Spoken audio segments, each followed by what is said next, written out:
बच्चों, कैसे हैं आप सभी। स्वागत है आपका अल्फा इंस्टीट्यूट में। आपकी पढ़ाई कैसी चल रही है? चल रही है ठीक ठाक पढ़ाई?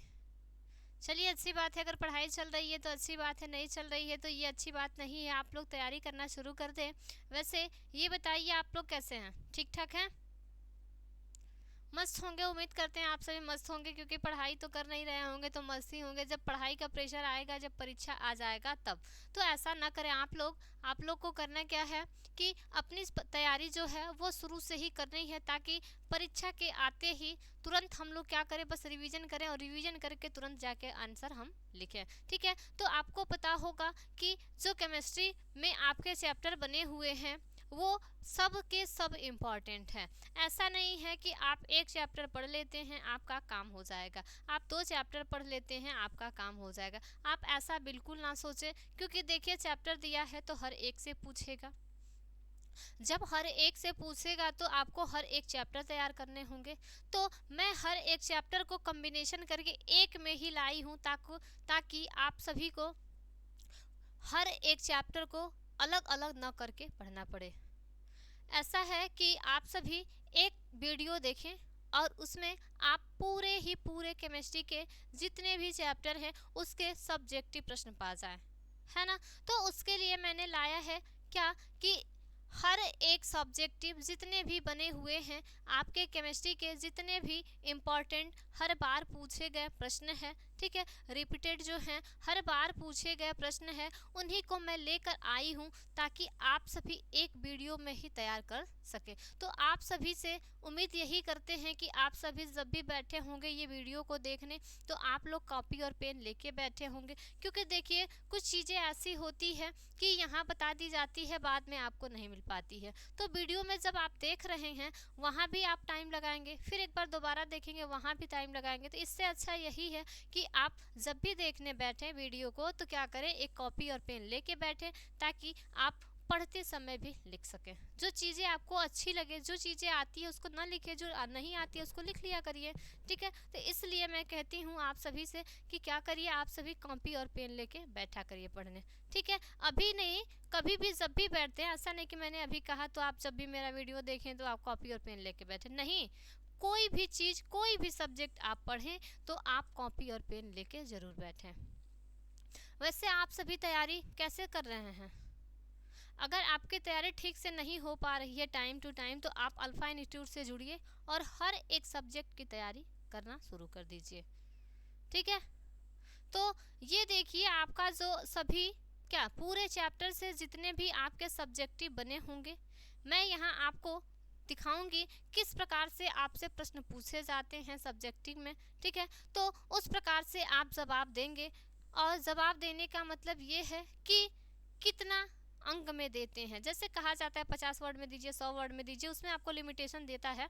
तो लिमिटेशन का मतलब ये है, जैसे देता है कि लघुत्तरी प्रश्न है, दीर्घोत्तरी प्रश्न है, बहु विस्तृत प्रश्न है, उसके बाद आपका जो भी है बहुविकल्पी प्रश्न है, इस प्रकार से आपके आते जाते हैं। तो आपको करने क्या है कि यहाँ केवल बैठ के देखने हैं, सुनने हैं, समझने और पूछने हैं। और अगर हो सके तो आप अगर मेंटेन कर पा रहे होंगे लिखना, तो आप इस समय लिख भी सकते हैं। ठीक है, तो चलें हम देख लेते हैं कि प्रश्न किस प्रकार से हमसे सब्जेक्टिव का पूछा जा रहा है परीक्षा में। बोर्ड परीक्षा में किस प्रकार से हमसे सब्जेक्टिव का प्रश्न पूछे जा रहे हैं और हमको किस प्रकार से लिखना है। ठीक है, तो चलते हैं फिर आगे देखते हैं प्रश्न की ओर कि प्रश्न क्या पूछा गया है। देखिए, ये सबसे चिंता की बात होती है कि ऐसा प्रश्न जब आपसे पूछता है कि क्या होता है जब केवल रासायनिक समीकरण दीजिए। देखिए, ये चीज़ें बहुत अजीब होती है कि बच्चे आधे तो ऐसे ही डर जाते हैं कि इसमें तो ऐसा दे दिया कि क्या होता है जब, अब क्या करें। और ये भी कह दिया कि इतना ही नहीं, आपको उसका समीकरण भी लिखने हैं। तो क्या करेंगे, जैसे आपका पहला दिया है, क्या पहला दिया है प्रश्न में कि एसिटिक अम्ल सोडियम कार्बोनेट से अभिक्रिया करता है। क्या एसिटिक अम्ल सोडियम कार्बोनेट से क्रिया करता है। तो सबसे पहले तो हम लिखेंगे कि एसिटिक अम्ल का फार्मूला क्या होता है। तो एसिटिक अम्ल का जो फार्मूला होता है वो CH3COOH होता है। क्या होता है, तो CH3OOH होता है। ये आपका क्या है, एसिटिक अम्ल, एसिटिक अम्ल। उसके बाद प्लस करके क्या चीज आपका दिया है, क्या, सोडियम कार्बोनेट। तो सोडियम कार्बोनेट का जो फॉर्मूला होता है वो क्या होता है आपका, Na2CO3। क्या होता है ये आपका सोडियम कार्बोनेट। और ये कहा गया है कि क्या बनता है जब दोनों को मिला देते हैं, ठीक है, जब दोनों को मिलाते हैं या फिर आपस में क्या करते हैं, क्रिया कराते हैं, तो क्या बनता है। तो यहाँ पे जो आपका बनता है वो आपका बनता है CH3COONA। क्या मिलता है, CH3COONA।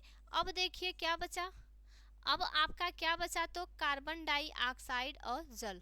क्या, कार्बन डाइऑक्साइड और जल मिला।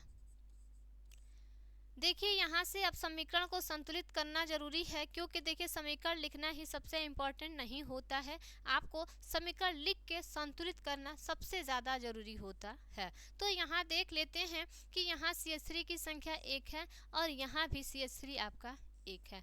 उसके बाद यहाँ आपका बचा हुआ है COO, मतलब कि C एक ठो और यहाँ भी उतना पूरा दिया हुआ है। और यहाँ देखिए सोडियम की संख्या कितनी है, 2 है, यहाँ 1 है, तो जैसे ही आप यहाँ 2 लिखते हैं तो यहाँ की भी संख्या क्या होती है, बढ़ जाती है। तो यहाँ भी आप 2 लिखेंगे तो हाइड्रोजन की संख्या 2, यहाँ हाइड्रोजन की संख्या 2, तो यहाँ भी आपकी हाइड्रोजन की संख्या 2। उसके बाद यहाँ कार्बन की संख्या 1 है, यहाँ भी कार्बन आपका 1 है। उसके बाद यहाँ से आपका जो बचा हुआ पार्ट है, यहाँ 3 ऑक्सीजन है, तो 2 इसके पास लगा है और 1 यहाँ पे लगा हुआ है। इस प्रकार से आपका समीकरण भी क्या हो गया बेटा, संतुलित हो गया। तो समीकरण मैंने लिखा, नाम दिया हुआ है, क्या नाम दिया हुआ है, केवल आपको उसके फॉर्मूला लिखने हैं और अभिक्रिया करा के प्रोडक्ट प्राप्त कर देने हैं। चलें फिर आगे नेक्स्ट देखते हैं क्या दिया है। नेक्स्ट आपका कहा है कि एथेनॉल क्षारीय पोटेशियम पर मैग्नेट विलयन द्वारा ऑक्सीकृत होता है। क्या चीज़, तो आपका कह रहा है कि एथेनॉल लेना है और आपका क्या लेना है, तो क्षारीय पोटेशियम पर मैग्नेट लेना है। तो सबसे पहले हम लेंगे क्या, एल्कोहल। एथेनॉल को ही एल्कोहल कहा जाता है। एथेनॉल जो दिया है क्या लिखेंगे, C2H5OH, ये आपका क्या मिल गया, एथेनॉल, ठीक है। उसके बाद किसके साथ क्रिया करानी है, तो क्षारीय पोटेशियम पर मैग्नेट KMnO4, ठीक है। पोटेशियम पर मैग्नेट के साथ जब क्रिया कराते हैं तो क्या मिलता है, तो मिलता है आपका CH3CHO। क्या मिलता है बेटा, CH3CHO। उसके बाद CH3CHO। अब देखिए क्या बचा, अभी आपका जो बचा हुआ पार्ट है वो लगभग अभी आपका बचा है MnO2 plus KOH plus KOH। उसके बाद और क्या बचा है, संख्या देख लेते हैं। उसके बाद आपका जल निकल जाएगा। क्या निकलेगा बेटा, तो जल निकल जाएगा। अभिक्रिया का केवल समीकरण देना है। ये है आपका पोटेशियम पर मैग्नेट, क्या, पोटेशियम पर मैग्नेट, ठीक है। तो ये पोटेशियम पर मैग्नेट के अंतर्गत आप देखेंगे कि क्या क्या, देखिए कि ये समीकरण संतुलित है या फिर असंतुलित है। यहाँ देखिए CH3 मतलब कि कार्बन की संख्या 1 है, लेकिन यहाँ कार्बन की संख्या कितनी है, तो 2 है। कितनी है संख्या, तो आपका 2 है, ठीक है। तो यहाँ पे अगर मैं 3 लिखूँ, यहाँ 3 लिखूँ तो 3 हो गया, और यहाँ जब मैं लिख दूँ तो 3 हो गया, तो 3 दूना के 6, और यहाँ भी 3 है कार्बन और यहाँ भी कार्बन 3 है, तो कार्बन की संख्या कितनी मिल गई, तो आपको 6 मिल गई। उसके बाद हाइड्रोजन की संख्या 3 × 15 सॉरी 5 × 1 = 6 × 3 = 18। यहाँ 3 1 4, 4 3 12, 12 और कितना हो गया 2 14 15 और यहाँ कर दिए 2 तो कितना हो गया अब 4 और यहाँ 4 3 12 और 4 16 17। मतलब कि अभी एक आपका कम है तो यहाँ करते हैं क्या 18 ना। तो यहाँ जैसे ही मैंने किया तो क्या हो गया आपका 18 मिल गया। उसके बाद यहाँ देखेंगे कि ऑक्सीजन की संख्या कितनी है तो 3 और 4 7, यहाँ 3 2 5 2 7 और एक यहाँ पे 8। मतलब कि यहाँ देख पा रहे होंगे कि अब थोड़ा सही लगेगा क्या। पोटेशियम की संख्या भी 2 हो गई। उसके बाद Mn की संख्या कितनी है आपकी तो Mn की संख्या आपकी उधर मिली है 1 और इधर मिल रही है आपको कितना तो 2। तो यहाँ जैसे ही 1 मिला यहाँ भी 2 लिखते हैं। उसके बाद Mn की संख्या बराबर हो गई तो यहाँ हो गया 3 और 4 दूना के 8 3 11, यहाँ हो गया 3 और यहाँ 4 7 7 2 9 2 11। मतलब ये समीकरण आपका क्या हो गया तो संतुलित हो गया। समीकरण क्या हो गया तो संतुलित हो गया। ठीक है, चलें फिर आगे।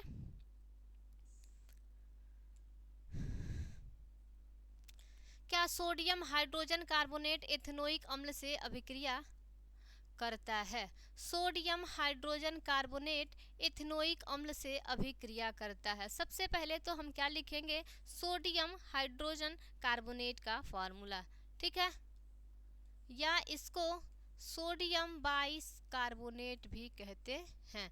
क्या सोडियम बाई कार्बोनेट के नाम से भी जानते हैं। तो क्या लिखेंगे सोडियम बाई कार्बोनेट और किसके साथ तो आपका एथेनोइक अम्ल। एथेनोइक अम्ल का फॉर्मूला जो होता है वो CH3COOH होता है। क्या होता है तो CH3COOH होता है। उसके बाद ये क्रिया के दौरान आपका मिल जाता है क्या मेथिल, ठीक है, सोडियम फिनॉक्साइड लिखा जाता है। या फिर लिख सकते हैं क्या इसको तो CH3COONA। अब क्या बचा ये चीज़ें, अब क्या बचा आपके पास तो बच गया आपका निकल जाएगा क्या कार्बन डाइऑक्साइड और जल। क्या निकलेगा तो कार्बन डाइऑक्साइड और जल आपका मिल गया और समीकरण भी आपका क्या हो गया तो संतुलित हो गया। इसका नाम क्या होता है, इसका नाम सोडियम हाइड्रोजन कार्बोनेट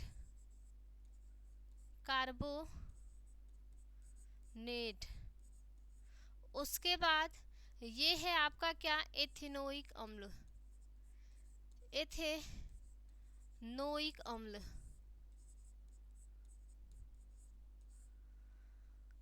चलें फिर आगे कह रहा है कि मेथेन का दहन करते हैं। क्या करते हैं बेटा तो मेथेन का दहन करते हैं। मेथेन का दहन करने का मतलब कि इसका जो क्रिया होगा वो ऑक्सीजन के साथ होता है। जो मेथेन की क्रिया होती है वो किसके साथ होती है तो ऑक्सीजन के साथ होती है। वही क्रिया आपकी क्या कहलाती है दहन कहलाती है। ठीक है, तो जब मेथेन के साथ आपका दहन होता है क्या होता है दहन होता है तो कार्बन डाइऑक्साइड मिलता है। और देखिए जब कार्बन डाइऑक्साइड आपको मिल गया तब क्या बचा आपके पास तो 2H2O मिल जाएगा। देखिए क्यों मिलेगा क्योंकि ऑक्सीजन की संख्या यहाँ से 4 है तो यहाँ 2 और यहाँ 2 4 हो गया। कार्बन की संख्या 1 यहाँ और 1 यहाँ। उसके बाद हाइड्रोजन की संख्या 4 वहाँ भी 4 यहाँ भी। तो ये आपका मेथेन और यहाँ पे ये दहन हो रहा है। ये कार्बन डाइऑक्साइड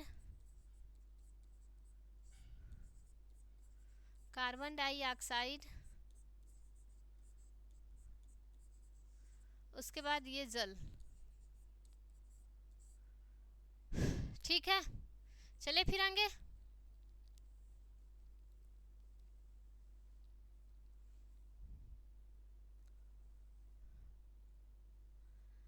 देखिए क्या दिखा है। सवाल आपसे पूछा गया है कि कॉपर की छड़ को AgNO3 विलयन में डालने पर कुछ समय बाद विलयन का रंग नीला हो जाता है। विद्युत रासायनिक श्रेणी के आधार पर समझाइए। क्या कह रहा है कि कॉपर की छड़ को AgNO3 विलयन में डालने पर कुछ समय बाद विलयन का रंग नीला हो जाता है। कैसा हो जाता है? तो नीला हो जाता है। विद्युत रासायनिक श्रेणी के आधार पर समझाइए। तो इसमें लिखेंगे क्या हम सभी कि विद्युत रासायनिक श्रेणी का प्रत्येक तत्व अपने से क्या विद्युत रासायनिक श्रेणी का प्रत्येक तत्व अपने से नीचे स्थित तत्वों में। फिर से लिखते हैं हम और आपको बताते हैं। लिखेंगे सबसे पहले क्या उत्तर लिखेंगे क्या कि विद्युत रासायनिक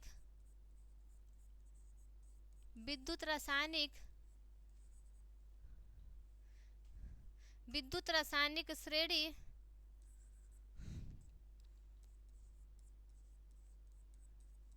के प्रत्येक तत्व क्या विद्युत रासायनिक श्रेणी का प्रत्येक तत्व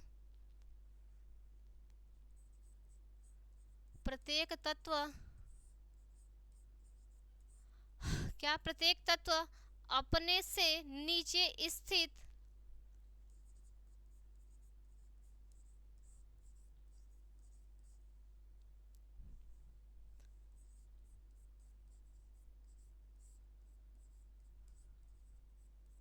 क्या अपने से नीचे उपस्थित तत्वों को उसके विलयन से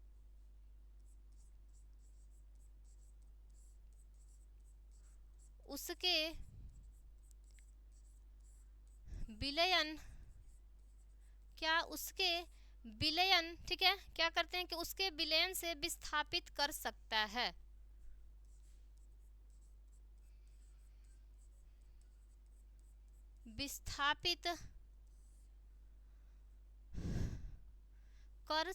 है। क्या करता है? तो विस्थापित कर सकता है। ठीक है। और श्रेणी में Cu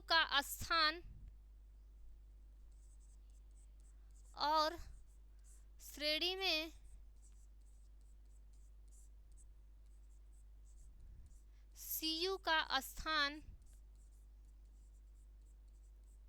किस श्रेणी की बात की जा रही है? तो आपका एक सक्रियता श्रेणी होती है। सक्रियता श्रेणी के अंतर्गत ही बताया जा रहा है कि ये जो होती है क्या श्रेणी में Cu का स्थान जो होता है वो Ag के ऊपर होता है। क्या होता है? तो Ag के ऊपर होता है।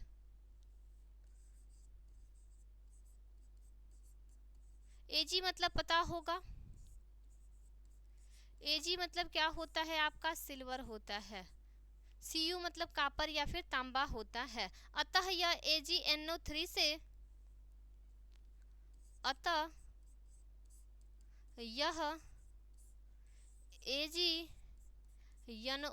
से निम्नलिखित अभिक्रिया देती है। निम्नलिखित अभिक्रिया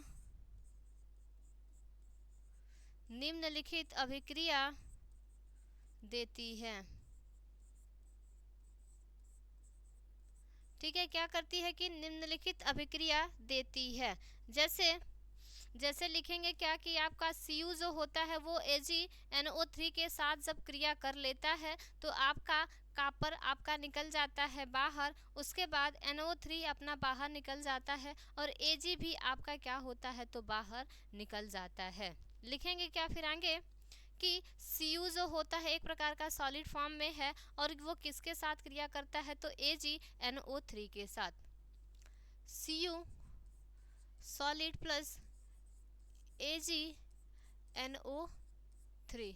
ठीक है। वो दोनों आपस में जब मिल के क्रिया करते हैं, क्या करते हैं कि दोनों ही जब मिल के क्रिया करते हैं तो आपका क्या मिल जाता है? आपको मिल जाता है Cu अपने आयनों में टूट जाता है।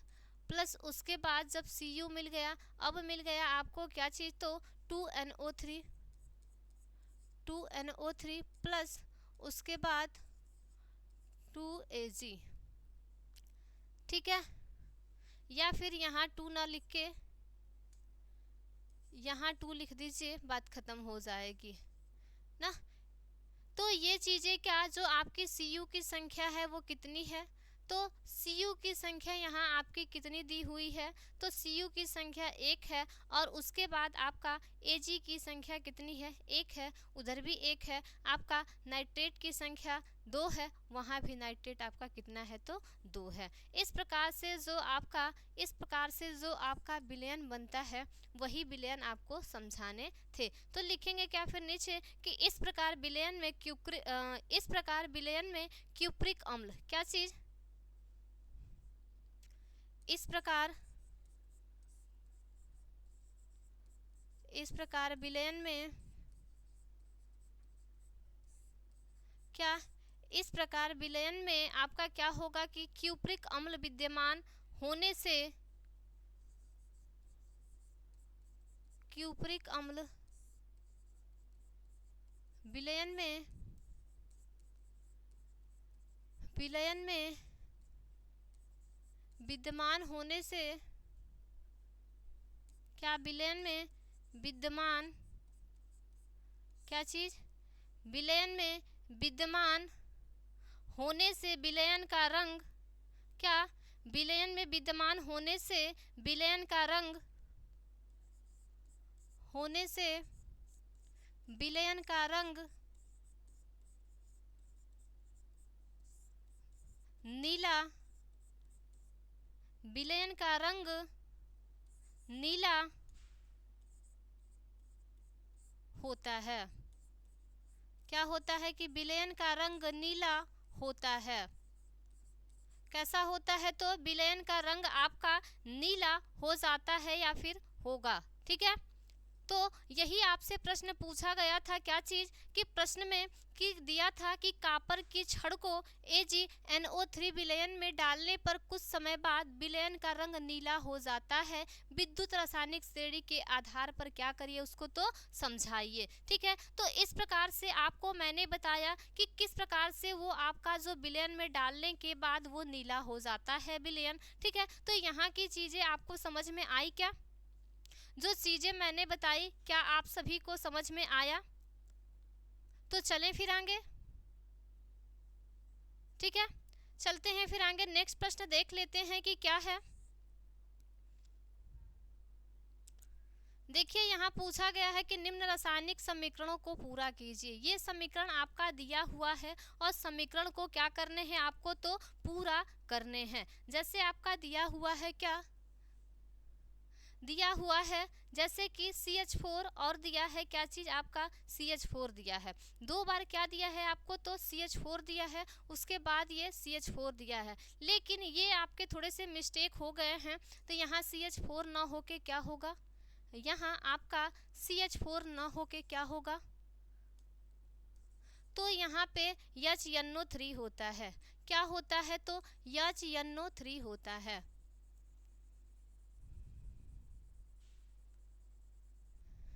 क्या लिखेंगे यहाँ पे, लिखते हैं यहाँ पे HNO3। ठीक है, जब यहाँ दोनों मिलके क्रिया करते हैं तो क्या प्राप्त होता है, तो जब आपका मेथेन और HNO3 आपस में मिलकर क्रिया करते हैं तो आपका क्या बनाते हैं, नाइट्रोमेथेन बनाते हैं। क्या बनाते हैं कि नाइट्रोमेथेन बनाते हैं। तो लिखेंगे क्या, यहाँ लिखेंगे हम सभी CH3, उसके बाद NO3। देखिए और क्या बचा हुआ है, और कुछ बचा हुआ है क्या, नाइट्रो के लिए 2 होगा ना, यही चीजें लग रही थी। तब जाके आपका एक ऑक्सीजन बचा, 3 ऑक्सीजन यहाँ था तो 1 बच गया, उसके बाद CH4 था तो CH3, 1 हाइड्रोजन यहाँ से बच गया, 1 यहाँ से बच गया ना। तो यहाँ से ये दोनों, यहाँ से 1 हाइड्रोजन निकला हुआ है, तो इस प्रकार से क्रिया हुई है, और यहाँ से आपका 1 ऑक्सीजन निकला हुआ है। तो ये समीकरण क्या आपको पूरा करने समझ में आया, किस प्रकार से आप इस समीकरण को पूरा कर सकते हैं। ठीक है, तो ये समीकरण आपका पूरा हुआ। फिर दूसरा देखते हैं, क्या दिया है कि C4+H5Br+ KOH एल्कोहलिक है, और जब तीनों को मिला के आप क्या करते हैं, गर्म कर देते हैं तो क्या मिलता है, तो जब आप गर्म करते हैं तो आपको C2H4 और क्या मिलता है, C2 H4। उसके बाद आपका यहाँ से बचा हुआ क्या है, KBr, क्या KBr, और अभी जो बचा हुआ पार्ट होगा उसको भी लिखेंगे। तो KBr के बाद देखिए क्या बचा है, यहाँ से आपका 2 कार्बन अभी बचे हुए हैं। उसके बाद हाइड्रोजन की संख्या 4, मतलब यहाँ एक हाइड्रोजन बचा हुआ है। उसके बाद यहाँ से आपका OH अभी बचा हुआ है। तो यहाँ पे आपका बनेगा क्या, तो आपका बन जाएगा, यहाँ से आपका क्या बन जाएगा, तो H2O। ठीक है, यहाँ से इस प्रकार की क्रिया में देख पा रहे होंगे आप लोग कि ये जो दिया हुआ है क्या क्या बना हुआ है। ठीक है, ये जहाँ ये भी थोड़ा सा मिस्टेक है, ये भी समीकरण मिस्टेक है, क्या यहाँ लिखा जाएगा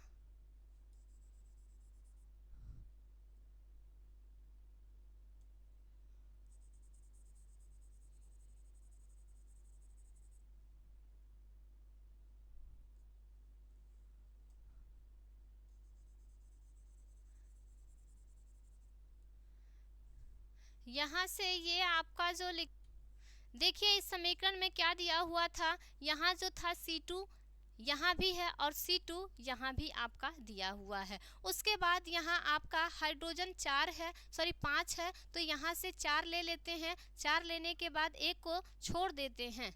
ठीक है,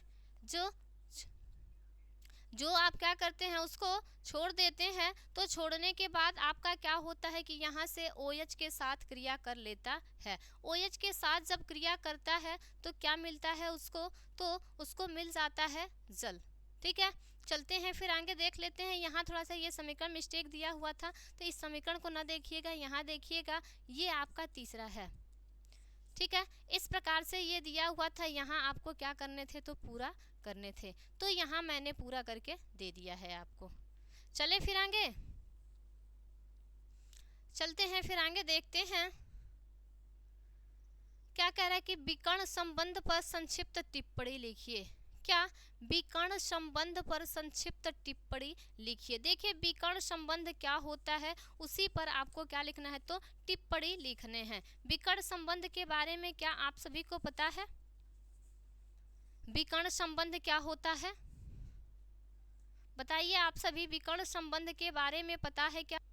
इसमें देखिए आपसे प्रश्न क्या पूछा गया है कि विकर्ण संबंध पर संक्षिप्त टिप्पणी लिखिए। देखिए विकर्ण संबंध जो है वो आपका आवर्त सारणी से लिया गया है। तो विकर्ण संबंध पे क्या करना है, आपको संक्षिप्त रूप से टिप्पणी लिखने हैं कि इस प्रकार से आपके विकर्ण बन रहे हैं, उसी के बारे में लिखना है कि आवर्त सारणी में किस प्रकार से आपके विकर्ण बन रहे हैं। जैसे आप लोग पढ़े होंगे मैथमेटिक्स में कि इस प्रकार से एक अगर मैंने वर्ग या आयत लिया और इसको ये बीच से जब मैंने काटा, ये बीच से जो लाइन काट रही है यही आपके क्या होते हैं, विकर्ण होते हैं। उसी प्रकार से ये आपके आवर्त सारणी में भी कुछ विकर्ण बनते हैं, उसी के बारे में आपको क्या करने हैं, तो संक्षिप्त रूप से टिप्पणी लिखने हैं। ठीक है, तो ये टिप्पणी के लिए देखिए क्या लिखेंगे कि आवर्त सारणी में दूसरे आवर्त के तत्व अगले समूह तथा क्या, फिर से देखिएगा, आवर्त सारणी में दूसरे आवर्त के तत्व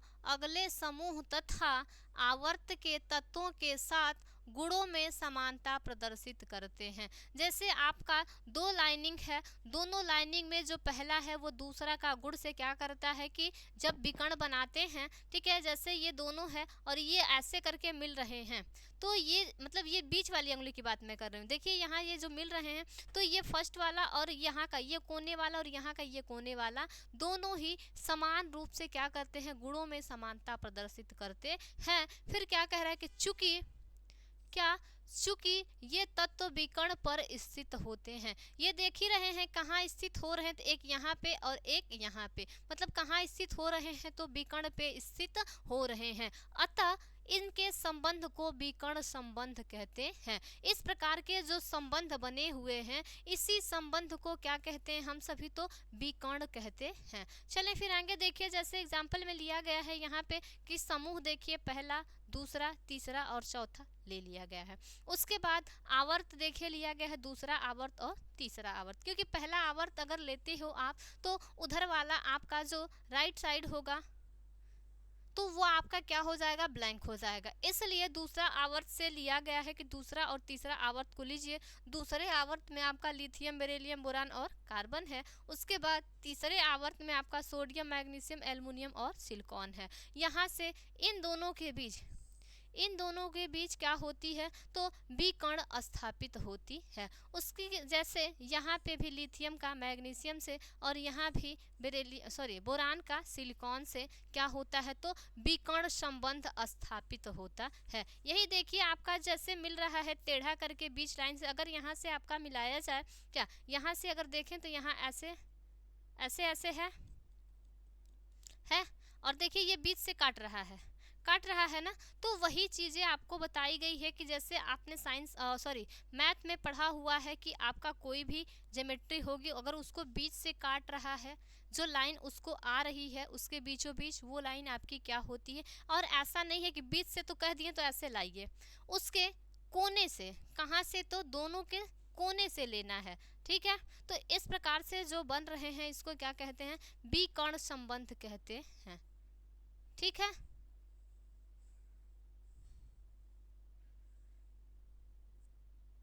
हाँ, इस प्रकार से आपके जो बने हुए हैं ये क्या कहलाएंगे, आपके विकर्ण संबंध कहलाते हैं। नेक्स्ट प्रश्न देख लेते हैं कि क्या पूछा गया है। आपसे पूछा गया है कि 17 क्लोरीन 35 का इलेक्ट्रॉनिक विन्यास लिखिए तथा आवर्त सारणी में इसका स्थान भी लिखिए। ठीक है, जो 17 क्लोरीन 35 का मतलब क्या है कि क्लोरीन जो होता है उसका परमाणु क्रमांक 17 होता है, उसका परमाणु भार 35 होता है। उसी का आपको क्या करना है कि इलेक्ट्रॉनिक विन्यास निकालने हैं। तो 17 क्लोरीन 35 का इलेक्ट्रॉनिक विन्यास कितना है, तो 287 होता है। कितना होता है, तो 287 होता है। उसके बाद चूंकि इसके इलेक्ट्रॉनिक विन्यास में 3 कोष सम्मिलित है। देखिए ये आपका पहला, ये आपका दूसरा और ये आपका तीसरा, मतलब कि क्या 3 कोष सम्मिलित हैं। तीनों कोष आपके दिखाई दे रहे हैं। इसके बाद तथा इसके अंतिम कोष में 7 इलेक्ट्रॉन होते हैं। देख रहे हैं ये आपका लास्ट है, लास्ट वाले में कितना इलेक्ट्रॉन दिख रहा है आपको, तो 7 इलेक्ट्रॉन दिखाई दे रहे हैं। उसके बाद क्या कहा जा रहा है कि अतः 17 क्लोरीन 35 आवर्त सारणी में तृतीय आवर्त के सप्तम ए समूह में स्थित होता है। मतलब ये चीजें बताई गई है कि जो आपका 17 क्लोरीन 35 होता है वो कहाँ स्थित होता है, तो आवर्त सारणी के तीसरे आवर्त के, जो आवर्त सारणी का तीसरा आवर्त है उसी के सप्तम ए में, किसमें, तो सप्तम ए में आपका प्रदर्शित है। ठीक है, क्या है कि सप्तम ए में, ठीक है, समूह के ए में क्या है, तो स्थित है। ठीक है, यहाँ तक सभी लोगों को समझ में आया क्या? अगर यहाँ तक सभी को समझ में आया तो ये आपका क्वेश्चन का एंड है। ठीक है, मैंने इतने ही प्रश्न आप लोगों के लिए लाया था, तो ये प्रश्न का सिलसिला समाप्त हुआ है। अगर आप लोगों को कहीं से किस प्रकार की दिक्कत हो तो आप हमसे बिल्कुल ही कमेंट बॉक्स में पूछ सकते हैं। ठीक है, तो सभी लोगों को थैंक यू सो मच। ऐसे ही क्लास में आते रहिए, लेकिन नोट्स बनाते रहिए। क्या करना है आपको, तो नोट्स बिल्कुल ही बनाने हैं। और ऐसा नहीं है, देखिए आप पढ़ाई नहीं कर रहे हैं तो वो पढ़ाई भी अब स्टार्ट कर दीजिए, क्योंकि परीक्षा में आपका अब समय बचा नहीं है। तो आप आज से ही लग जाइए और अभी से ही लग जाइए अपनी परीक्षा की तैयारी में। तो चलते हैं, फिर आगे मिलेंगे नेक्स्ट वीडियो में। ठीक है, सभी लोगों को क्या थैंक यू सो मच।